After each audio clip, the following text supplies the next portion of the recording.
Saudara-saudariku yang terkasih, salam sejahtera bagi kita semua. Seringkali kita diperhadapkan pada pilihan hidup damai atau hidup benar. Kebenaran dan kedamaian tidak bisa berjalan bersamaan.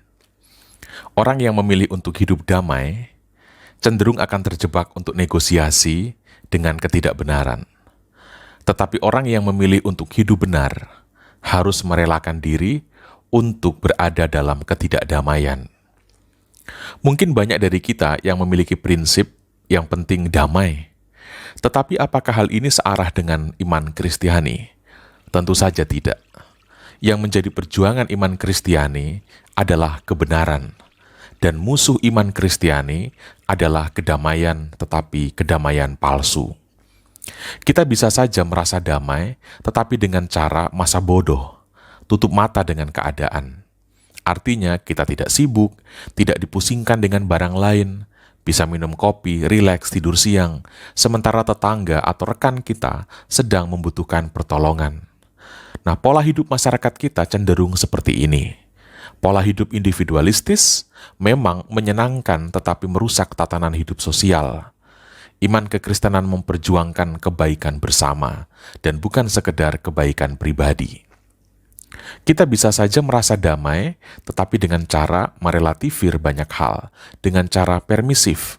Artinya kita hidup tanpa prinsip. Semua hal bisa direlativir. Semua dianggap boleh, yang penting damai, yang penting aman saja cukup. Seperti menghadapi seorang anak kecil yang nangis minta pentol bakso misalnya, demi menghentikan tangisan, dan agar sang ibu tidak terganggu, ya sudah diberi uang untuk beli pentol bakso, tidak pusing apa efeknya. Nah, saudara-saudari, kedamaian palsu itu adalah milik dunia. Orang yang hidup hanya untuk mengejar kedamaian palsu, dia berinvestasi di dalam dosa.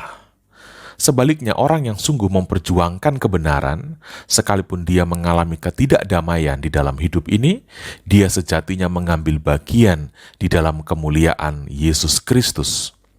Yesus tidak menawarkan kedamaian palsu. Dia menawarkan kedamaian sejati, kedamaian surgawi, yaitu jika kita hidup sesuai dengan Dia, hidup seturut dengan prinsip-prinsip dirinya, hidup menyerupai Dia. Hidup di dalam dan hidup seperti Yesus Kristus itulah hidup yang benar, dan hanya hidup di dalam dan seperti Yesus itulah satu-satunya hidup di dalam kebenaran. Saudara-saudari, adakah model hidup lain yang dapat menandingi model hidup Yesus Kristus? Adakah kebenaran yang lebih luhur di luar kebenaran Yesus Kristus? Tidak ada. Karena itulah saudara-saudari, kita berjuang bersama untuk memperjuangkan kebenaran dan bukan kedamaian palsu. Tetapi catatan berikut ini perlu untuk kita perhatikan. Kebenaran memang harus diperjuangkan, namun cara memperjuangkan kebenaran itu pun harus dilakukan dengan benar. Sebab hati-hati, setan pun bisa menunggangi orang yang menyebut diri sedang memperjuangkan kebenaran. Karena itu, perjuangan kebenaran tidak bisa dilakukan jika kita lepas dari hubungan pribadi dengan Yesus Kristus, apapun perjuangan itu.